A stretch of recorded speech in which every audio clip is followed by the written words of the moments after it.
You are tuning into BDI Weekly, the official podcast of Best Doctors Insurance. Este es el programa de Best Doctors Insurance. Here, we discuss the best in health insurance. Los temas más interesantes de salud médica. Medical mysteries, diagnosis, and world topics. Best Doctors Insurance. A inovação e assistência médica. Good morning, everyone. Buen día a todos. This is the official BDI podcast, el programa oficial de Best Doctors Insurance, and we're ready to start a brand new episode, un episodio completamente nuevo. And on the show today is Mr. Martin Garcia, the executive chairman of Best Doctors Insurance and Now Health International, el presidente ejecutivo. We're going to discuss IPMI in 2020, and that's International Medical Insurance. Thank you for being here, Mr. Garcia. Thank you, Willie. It's good to be here. Thank you. Good. If you have an opinion or a question, contact us at bestdoctorsinsurance.com. Si tienes un comentario, contáctenos en la página de web. Mr. Garcia, when I first met I think you can call me Martin. It's fine. Martin, okay. I appreciate that. You call me Willie. Yeah, I know, I do. So, Martin, one of the first things that I was curious to ask you about when I first met you was your last name. Because people in here, and in North America, Latin communities, Latin America, we associate your last name with being Latin, being Latino. Sure. But you said right away, you said, nope, I'm French. And people don't know that Garcia is actually very common in France. Yeah, it's a very common name in France. It's obviously it's a Spanish name.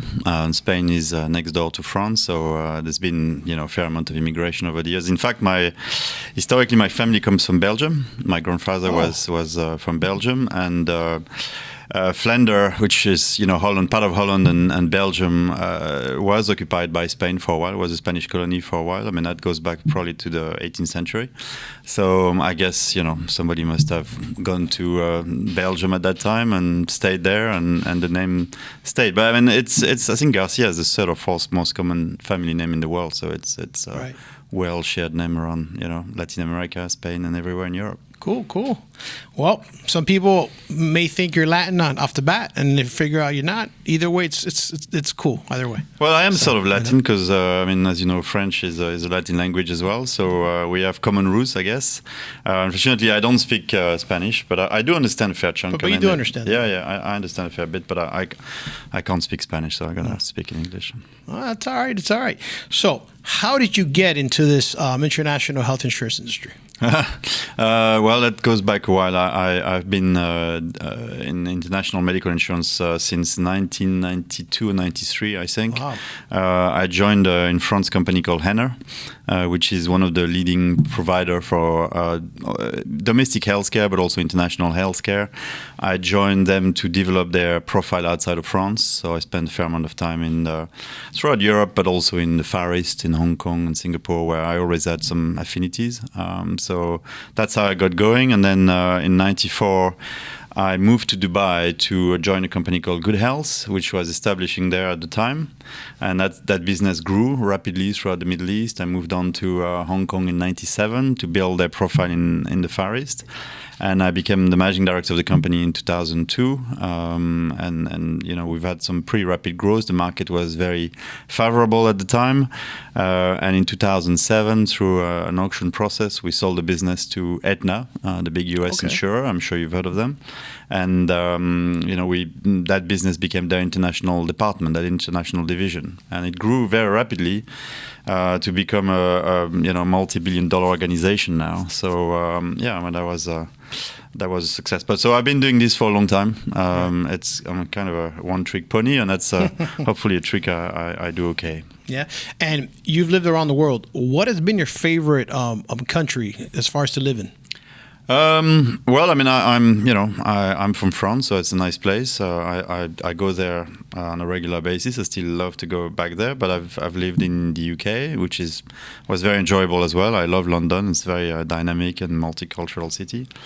But I've spent a lot of my time in Hong Kong over 2 stints, and that's a place. I love Asia. My wife's Chinese. I've always had a lot of affinities with this part of the world, and I'm despite what's going on at the moment with the coronavirus and all the issues that's causing for us, it's still a place I really like, and I spend a lot of time. So is it fair to say that you understand a little bit of Chinese? No, I mean, a few words. My wife would be laughing at me right now, but she speaks fluent French, but my Chinese is very, very, very basic. Not good. That's okay. So, in your current role as executive chairman, what does that actually mean? What do you actually do in your current role? Okay, well, I mean, as you probably know, I was the founding member of Now Health, which is the business that we have and writes IPMI from basically Europe all the way to the Far East. And 2015, we purchased Best Doctors, so that's an acquisition. So Now Health is a startup business, whereby Best Doctors is an acquisition, and all put together, we have a group that spans from from here in Miami all the way to the Far East. That means 12 offices, about 450 staff, 125,000 members. So it's a big business, which is made of two entities, and I'm the chairman for both Now Health and Best Doctors. And whereby Best Doctors and Now Health have management team that run the business on a day-to-day basis. Myself and our investor primary, I overlook the overall performance of the business, the strategic opportunities for the business, and I help as much as I can both businesses. And obviously, that involves traveling a fair chunk and spending a bit of time with Best Doctors, spending a bit of time with Now Health, and that's what I do. Good. And what would you say is the most challenging thing about your role, or maybe the industry, how it ties into your role and changes and things? There's a lot of traveling involved, so certainly jet lag can be a problem, and the difficulties of living in your suitcase, which can sometimes be stressful and tiring. But no, I mean, I think IPMI is a fast-growing market. The fundamentals are very strong. People want to have treatment on a worldwide basis. I mean, this business started historically with expats. So, Westerners maybe living in Asia or living in South America, but we've seen growth emanating from high net worth locals and just mobile people from everywhere, and mostly in emerging markets, who want to have treatment in centers of excellence. So if it's in Latin America, they would want to come to the US, but if you're in the Far East, they would maybe want to go to Hong Kong and Singapore. So the fundamentals are very strong. There is rapid growth in our industry, but certainly what's difficult for us, I guess, is competition. Like in any industry, when it's growing fast, it attracts competition, and competition can be aggressive. We try to focus on our strengths, which is service. We want to sell a high-end product, a comprehensive product, a product that offers a lot of peace of mind. And we want to compete on service, and we don't want to compete on price, because we have to, make the proposition viable over a long period of time. And sometimes the competition, when they want to come in, they offer a price point that's not always realistic, and that can be difficult on a short-term basis. But as I said, the fundamentals for the business are very strong. So I believe that we have an important role to play. Right. If we go back to 1992 until today. Not that we want to go back to 1992. That's a long time ago. It's a long time ago. What are the most drastic changes you've seen in the industry from then to now? Well, specifically for international healthcare, which is really the niche I've been active in for so many years, it's the market has grown considerably. As I told you, it's when started from basically expats and a few providers, the likes of IHI and Bupa was early on a player, and even Good Health, my previous business, we started in '94. So not so much competition, but a small market, quite niche, not that well understood by the distribution and the brokers. And since then, it's grown exponentially.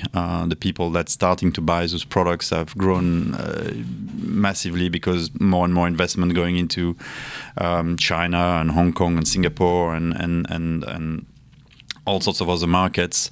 But also, as I said, the demand, especially from Latin America, emanating from people who live in Honduras and Guatemala and Brazil, but wants to have access to the best hospitals around the region, especially in the US. So the demand has grown exponentially. It has creating a lot of opportunities for us, but as I said, brought a lot of competition. And the key challenge is really for the industry is how to deal with medical inflation. The cost of healthcare goes up 10-12% every year on year. It's way ahead of normal economy inflation. and it's difficult for our members to keep up with prices that go up so fast, and it's difficult for us to also explain to the market that we have to increase our prices just to keep up with the cost of healthcare and the new technology that come up and the new medication that some very advanced research will bring in places like the US or Europe. So it's a fast-moving market. It can be quite brutal sometimes to sort of combine all those factors. Yeah, so more competitors, more players in the space, and that makes things interesting though. Challenging but interesting as well. Yeah, absolutely. We do have to take a break y ya regresamos. This is the official BDI podcast, el programa oficial de Best Doctors Insurance.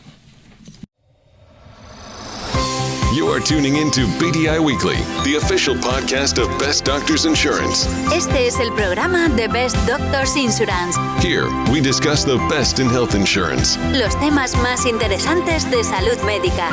medical mysteries, diagnosis, and world topics. Best Doctors Insurance. A inovação e assistência médica.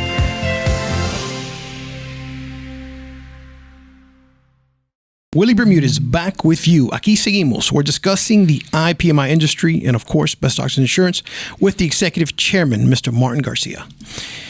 Martin, Please. how important is the relationship with agents all over the world?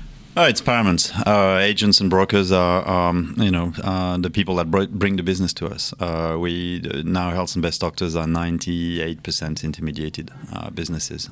So that's our way to market, and they're vital for us because fundamentally we're also Best Doctors is a very strong brand in Latin America, but we have sometimes competition from much bigger, well-established composite insurers, and the endorsement from the agent and the endorsement from the brokers gives us a lot of credibility. So it's important for them to trust us so that they can bring the message to their members and sometimes overcome the who are those guys, and reassure them that when it comes to international medical insurance, we're the best in town. So it's absolutely vital for us, and our distributors are our lifeblood. Right. As far as innovation in any regard, as far as even products, how often would you say that new products are added?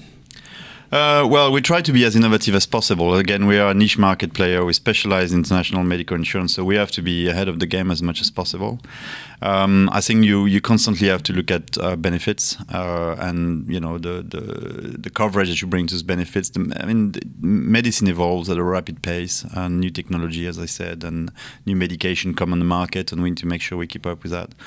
But also, it's also about technology in terms of how we deliver the customer experience and the support to our members and support to our agents and our brokers, because it's an industry that historically was very, I would say, focusing on paper and focusing on passing one document to the another, and probably a little bit ineffective. And historically, this is how the business has been built. But going forward, leveraging things like InsurTech, where we can start leveraging technology to fulfill our members faster, to give them access to information faster, to support our brokers by giving them better service, faster service in terms of issuing policy documents, but also paying claims, or putting in place a guarantee of payment through a website, through a member app. I think we need to start leveraging those technologies and to make the process more efficient, more cost effective, and pass on all the benefits to our members. That's, I think, where the industry is going at the moment. We're probably trying to keep up with some of the other industries that have been also very dynamic, and certainly in the finance industry, banking has been, I would say, ahead of the game on that. But we certainly at Now Health and Best Doctors, we've always tried to invest substantially in that sector and that segment, and try to make the process as streamlined and effective as we can. And that's how I think we will continue to differentiate. I think definitely going into the digital vehicles is a way forward there. Are there any emerging markets that you feel present, perhaps on the horizon, new opportunities? Yeah, I mean, look, we are pretty much everywhere now. So we are obviously very strong in Latin America. We have a presence in the Middle East. We have a big office in Dubai, and we trade from there throughout the Gulf and in Africa. And we've got 5 offices in Asia. So I think we've got a good global footprint. I mean, obviously, the growth in China is very substantial because of the growth of the economy, despite a recent setback at the moment. But I still think that's an area where we have massive opportunities for growth. I also think that Latin America still offers substantial room for growth. There is a very strong demand from people all the way from Central America to the south of having access to top-end hospitals, and they all, I mean, very often perceive the US as the place to go. So we think that we've had rapid growth in that part of the world, but we can still continue to build some momentum. And we also have some strong initiative in Africa, where we think that again there is from the population, certain economies developing rapidly, and people acquiring more wealth and wanting to have access to best healthcare facility. We think that's certainly a new frontier for our market. Good. You did mention coronavirus earlier. Yeah. What do you feel? What do you suspect is the impact that it may have on the industry? It's early to tell, I would say. I mean, traditionally, a pandemic affect more public healthcare system than private healthcare system, at least in the short term. Private hospitals really not equipped to deal with pandemics. I mean, that's really where the governments and the public hospitals tend to step in. But certainly it creates more awareness around cough and cold situation and around upper respiratory tract infection. So that usually generates, I mean, we've seen it when we had the SARS issue a few years ago, mostly in Asia again, that it affects us in terms of we're getting more frequency and more usage with the policy, certainly in the 6 months to a year following the pandemic issue. I mean, there's also potential for the governments in certain markets to say that the private has to help, and that's where we come in, obviously, because we're a private insurer. So that could also affect us as well. I mean, at the moment, I would say it's early stage, but it has an impact on the world economy as well. So certainly in our market where we have a lot of expatriates, they might want to go home or they might want to relocate somewhere else, and that is disruptive. But at the same time, because we have such a global footprint, we can maybe lose them in one market, but pick them up on the other. So I think that overall that should be okay. Right. And how does that tie into preventive medicine and wellness care? I mean, like, what's your view on that as far as the initiatives for the company? Yeah, I mean, certainly preventative care is something that has been, hot topic for insurers, not only on the international side, but on the domestic side as well. Early prevention, early detection. That's something that everybody should be doing, to be honest. I mean, you shouldn't wait for your insurer to have a checkup on a regular basis, especially if you, like me, getting to age brackets that are slightly older. Oh, come on. But certainly the insurers we also have a role to play in terms of helping our members have access to clinics, have access to tests and checkups, so that we can detect the problems early and deal with them early rather than later. So, do you think that wearable technology is going to be the norm moving forward? Sorry, what technology? Wearable technologies. Oh, yeah. Wearables, yes. I mean, it's certainly, big data, again, it's something that's very much on the agenda. I mean, obviously, insurance is about predicting risk and understanding risk, and the more data you have, the more precise you can be in your pricing, the more precise you can be in the way you write your products, the more precise your actuaries can be. So obviously we always, as insurers, very keen on getting as much data as possible. And wearables, of course, would give access to things like exercise and BMI and number of steps and a lot of things. So, that does raise issues around confidentiality and private information and so forth. But I think it will also give more ability to insurers to offer products, more diverse products to members that are more fit to the risk. And someone who's in their 20s or 30s and exercise a lot might have a different profile as someone slightly older on different lifestyle. And I think as and when we get access to the information without breaking any confidentiality issues, I think it will enable us to put more products on the shelf basically, and be more precise in the way we write risk. Yeah, data is king, as they say. Yep. What is, in your view, the differences between, like how do the markets differ between one country and another, or one region of the world and another? Well, I mean, there are differences, obviously. Obviously, first of all, you have to speak different languages. In international healthcare, the concept is always, I live in this country, but I want to go somewhere else for treatment. So the centers of excellence are not the same depending on where you live. As I said earlier, certainly Latin America, it's all about the US. In Asia, it's more around Hong Kong and Thailand and Singapore. And if you're in Africa, maybe might be Europe or South Africa. So you have to be able to deal with different healthcare system. You have to be able to deal with different infrastructure, different issues around transportation. How do I get there? So that's, you got to be able to understand the healthcare systems on pretty much a worldwide basis, which is not always easy because they differ substantially from one country to another. After that, you have different type of lifestyle, eating habits, which can have an impact on people's health. So again, you got to learn that and adjust to that. So yeah, I mean, it makes our job interesting. It's not mono market. We have a lot of clients in probably more than 100 countries. So it's not very concentrated, but it's means that we have to be not really a specialist in each market, but good at everything and good at everywhere. And then, of course, certainly when you talk about Latin America, the US healthcare market is very unique. It's first of all, it's extremely expensive from a cost point of view, but it's also very advanced, probably in terms of the technology they use and the medication that they provide. And having access to this market, and it's a bit of a maze, and we need to work with partners. Certainly in the US, we work with United Healthcare and Aetna, who are very, very large local insurers, and they help us maneuver our way through this complicated system. But that's we had to build a big learning curve there, because it is a market that is exceptional for our members, but also extremely complicated and sometimes difficult to deal with and to work with. Right. Yeah. This industry is fascinating in many aspects. But now, let's wrap up this episode with some quick hits. Just a couple of fun questions that sometimes I ask the guests. Which was the last great movie you saw?